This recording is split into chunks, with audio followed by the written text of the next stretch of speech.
세상에서 토익을 가장 쉽게 가르치는 조성흥입니다. 이번 시간에는요, 투부정사에 대한 이야기를 한번 진행을 해볼게요.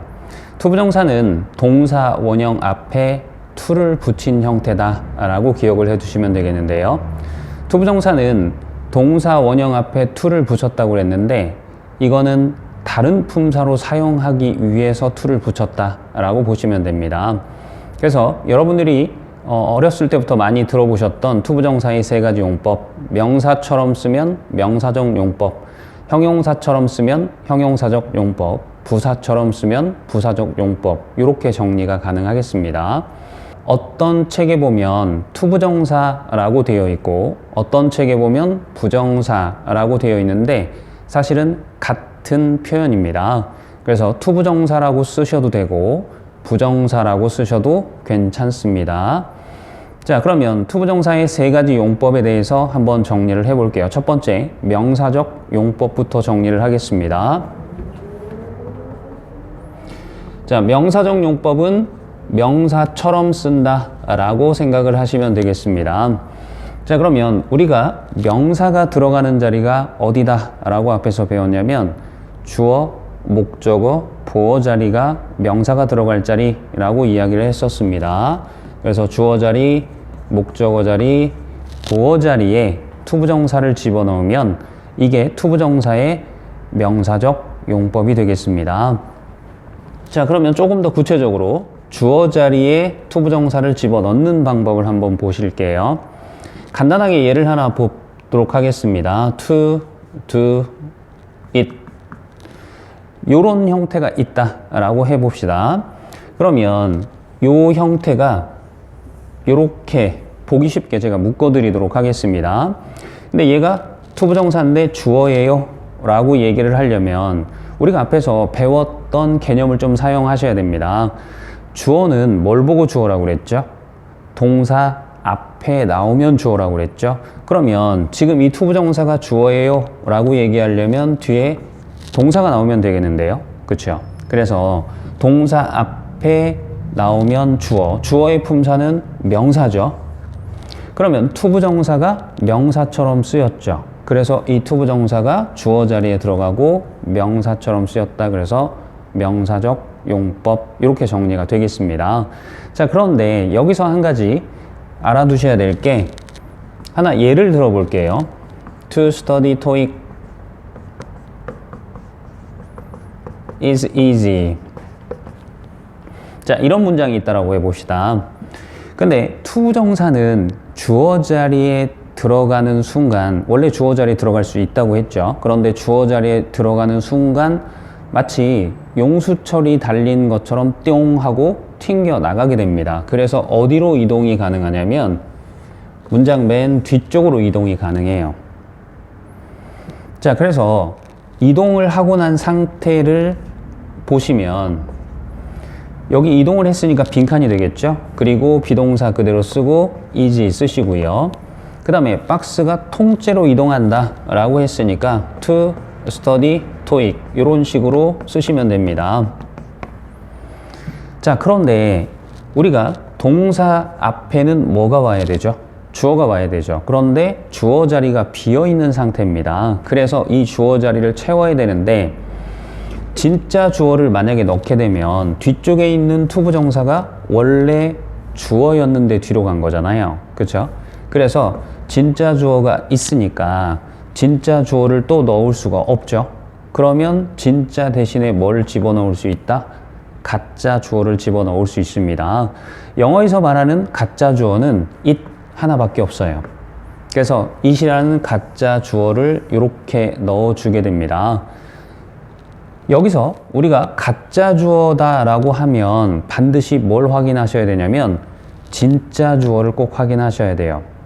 자, 그래서 정리해보면 it으로 시작하는 문장이 나오면 가짜 주어다 라고 생각을 하십시오. 토익에선 그렇습니다. it이 들어가면 가짜 주어니까 반드시 뒤에 진짜 주어를 확인하셔야 되는데 진짜 주어가 어떻게 생겼어요? 투부정사 형태가 보입니다. 그러면 아하, it은 가짜 주어고 투부정사는 진짜 주어구나 라고 생각을 하시면 되겠고요. 그냥 번외로 that,절이 들어갈 수도 있습니다. 이건 참고로만 알아두시면 되겠습니다. 자, 그래서 주어 자리에 투부정사 들어가는 형태를 한번 정리를 해봤고요. 그 다음 두 번째, 목적어 자리에 투부정사가 들어가는 형태를 한번 보도록 하겠습니다.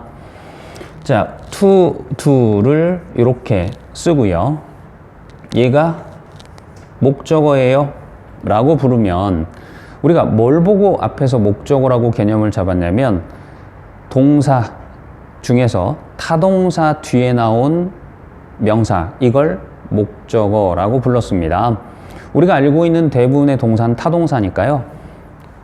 타동사 뒤에 나오면 목적어다 라고 얘기할 수 있겠죠. 목적어의 품사는 명사입니다.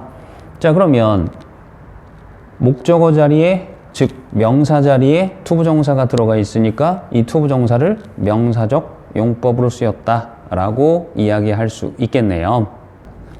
이렇게 특정 타동사 뒤에 목적어 자리에 투부정사가 들어가 있을 수가 있습니다. 그래서 우리가 이 특정 타동사를 좀 알고 있으시면 좋을 것 같아요. 이런 동사가 뭐가 있냐면 좀 쉬운 동사에 want, hope, need, expect, wish 이런 동사들이 있습니다. 그래서 이런 동사들을 기초로 해서 이제 추가적으로 더 기억을 하셔야 될 게 agree, 동의하다라는 뜻이죠. refuse, 거절하다. decide, 쉬운 단어인데 되게 많이 나오는 형태이고요. 결심하다, 결정하다 그런 뜻이고요.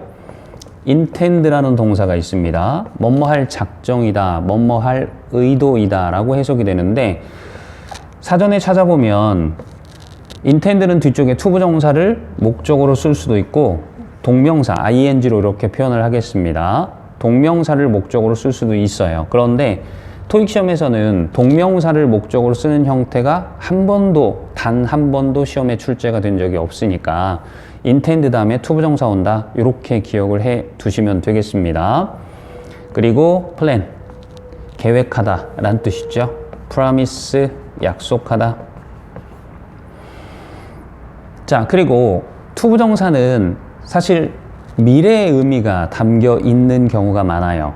그래서 이 앞에 있는 동사들을 보면 전부 다 미래에 뭘 하기를 원해요, 미래에 뭘 하기를 바래요, 희망해요, 필요해요, 기대해요, 뭐 미래에 뭘 하기로 약속했어요, 계획했어요, 이런 뜻이 다 들어가 있죠. 그래서 이런 동사들 뒤에는 미래의 의미를 담은 표현이 나오고 미래의 의미를 담은 표현 중에 투부정사가 있다 이렇게 기억을 해두시면 조금 쉽게 투부정사가 목적어 자리에 들어가는 그러한 동사들을 암기하실 수가 있을 것 같습니다. 세 번째로는 보어 자리에 투부정사가 명사적 용법으로 쓰이는 형태를 좀 살펴보도록 합니다. 그런데 보어 자리에 투부정사가 들어갔을 때는 조금 주의하실 부분이 있는데요. 자, 앞에서 우리가 이런 걸 배웠어요. 보어 자리에 들어갈 수 있는 품사가 두 가지다 라고 배웠는데 비동사 뒤에 빈칸이 나오면 형용사가 정답이라고 했었는데요. 비동사 뒤에 빈칸이 아니면 명사가 나올 수도 있다 라고 이야기를 했었습니다. 물론 비동사 뒤에 투부정사가 형용사적 용법인지 명사적 용법인지 이걸 구별해라 이런 시험 문제는 나오지 않습니다. 그렇지만 우리가 문법적으로 구별을 좀 해줄 필요가 있기 때문에 설명을 드리는 거고요. 자, 그러면 형용사 자리에 만약에 투부정사를 쓰면 투부정사의 형용사적 용법이 될 수 있죠.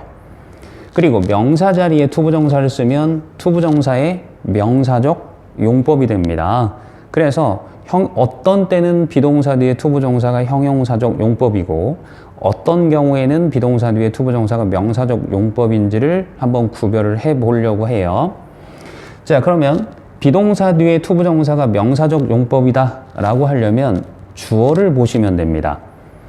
주어는 품사적으로 따지면 명사고요. 명사는 원래 뜻이 사람이나 사물의 이름이었습니다. 그죠? 그래서 이 주어 자리에 들어가는 명사는 두 개로 구별이 가능해요.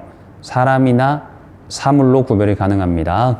그래서 비동사 뒤에 투부정사가 명사적 용법으로 쓰이면 주어가 사물로 들어가요. 그러면 비동사 뒤에 투부정사가 형용사적 용법으로 쓰이면 주어가 사람이 들어가면 됩니다. 이렇게 기억을 해두시면 좋을 것 같고요. 그리고 비동사 뒤에 투부정사가 명사적 용법으로 쓰이면 이때 투부정사는 뭐뭐 하는 것 이렇게 해석을 하시면 되고요. 그리고 비동사 뒤에 투부정사가 형용사적 용법으로 쓰이면 뭐뭐 할 예정인 이런 식으로 해석을 하시면 되겠습니다. 예문을 두 개를 들었는데 한번 살펴보도록 하겠습니다. 자, 비동사 뒤에 투부정사, 비동사 뒤에 투부정사 이 두 개를 비교하기 위해서 비동사 뒤쪽에 투부정사 내용은 똑같은 형태를 적어놨고요. 주어만 다르게 한번 써봤어요. 자, 그러면 주어가 그의 계획, 이건 사물이죠. 자, 주어가 사물이면 비동사 뒤에 투부정사는 뭐가 된다고요? 명사적 용법이 됩니다. 그리고 해석은 뭐뭐 하는 것 이렇게 해석을 했으니까 그의 계획은 한국에 사는 것입니다. 이렇게 해석이 되겠죠. 그 다음에 두 번째 예문을 보면 주어가 사람이네요. 그럼 주어가 사람이면 비동사 뒤에 투부정사는 형용사적 용법이고 뭐뭐 할 예정이다 라고 해석이 됩니다. 그래서 이 투부정사는 이렇게 형용사적 용법이 되는 거죠. 해석을 해보면 그는 한국에 살 예정입니다. 이렇게 해석을 하시면 되겠습니다.